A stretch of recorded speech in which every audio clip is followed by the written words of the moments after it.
বিশ্বকাপে নিজেদের প্রথম ম্যাচেই কঙ্গোর সঙ্গে হতাশার ড্র পর্তুগালের। এতেই ক্রিস্টিয়ানো রোনালদোকে ধুয়ে দিচ্ছেন ফুটবল সমালোচকেরা। 143 আন্তর্জাতিক গোলের মালিক কি তবে ফুরিয়ে গেছেন?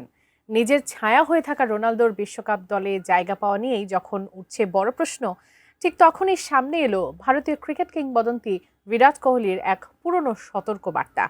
3 বছর আগে কোহলি ঠিক কি লিখেছিলেন পর্তুগিজ মহাতারকাকে নিয়ে? বিস্তারিত জানাচ্ছেন বদিউজ্জামান মিলন।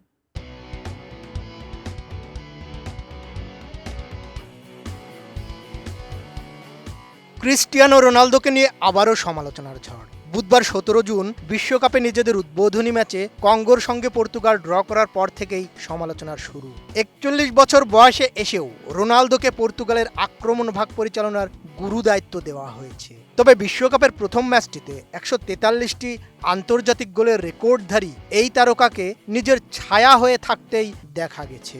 এই একটি ম্যাচই পণ্ডিত এবং সমর্থকদের জন্য দলে তার নির্বাচন নিয়ে প্রশ্ন তোলার জন্য যথেষ্ট ছিল। তবে রোনালদো যখন তীব্র সমালোচনায় কোণঠাসা, ঠিক তখনই আজ থেকে 3 বছর আগে বিরাট কোহলির দেওয়া একটি সতর্কবার্তা বিশ্ববাসীর মনে করা প্রয়োজন। কারণ কোহলিকেও তার ক্যারিয়ারের শেষ কয়েক বছরে রোনালদোর মতোই প্রায় একই পরিস্থিতির মধ্য দিয়ে যেতে হয়েছে। রোনালদোর প্রতি সবসময় নিজের মুগ্ধতা প্রকাশ করা কোহলি লিখেছিলেন, 38 বছর বয়সেও সর্বোচ্চ স্তরে পারফর্ম করে যাচ্ছেন। ফুটবল বিশেষজ্ঞরা যারা প্রতি সপ্তাহে স্রেফ প্রচার পাওয়ার জন্য তার সমালোচনা করেন, বিশ্বের অন্যতম সেরা ক্লাবের বিরুদ্ধে এমন পারফরম্যান্সের পর তারা আজ সুবিধাজনকভাবে চুপ হয়ে গেছেন। অথচ বলা হচ্ছিল তিনি নাকি ফুরিয়ে গেছেন।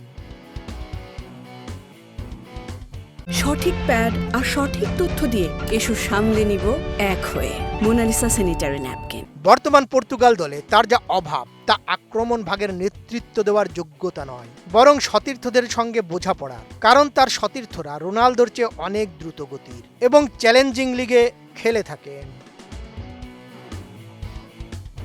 কাতার বিশ্বকাপে পর্তুগাল বিদায় নিলে রোনালদোর প্রতি নিজের গভীর শ্রদ্ধা প্রকাশ করেছিলেন কোহলি। তার সেই আবেগঘন বার্তা আজও ফুটবল প্রেমীদের হৃদয়ে দোলা দেয়। কোনো ট্রফি বা খেতাবি এই খেলাধুলার প্রতি এবং বিশ্বজুড়ে ক্রীড়াপ্রেমীদের মনে আপনার অবদানকে কেড়ে নিতে পারবে না।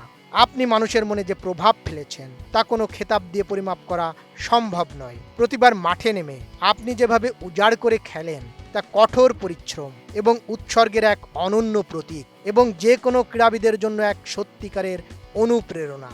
আমার কাছে আপনি সর্বকালের সেরা।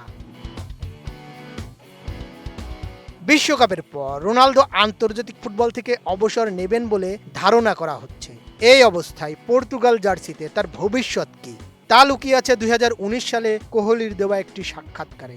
দীর্ঘ 7 বছর পরেও রোনালদোর কাজের প্রতি নিষ্ঠা বিন্দুমাত্র কমেনি। কোহলি FIFA.com-কে বলেছিলেন, আমার কাছে ক্রিস্টিয়ানো সবার উপরে, তার প্রতিশ্রুতি এবং কাজের প্রতি নিষ্ঠা অতুলনীয়। প্রতি ম্যাচেই জেতার জন্য তার সেই তীব্র ক্ষুধা দেখা যায়। তিনি আমাকে অনুপ্রাণিত করেন। যেভাবে কোহলি সমালোচকদের মুখ বন্ধ করে নিজের জায়গা ধরে রেখেছেন, ঠিক একইভাবে আগামী ম্যাচগুলোতে রোনালদো বিশ্বকে চমকে দেবেন, এমনটাই প্রত্যাশা তার ভক্তদের। বদিউজ্জামান মিলন, ATN নিউজ।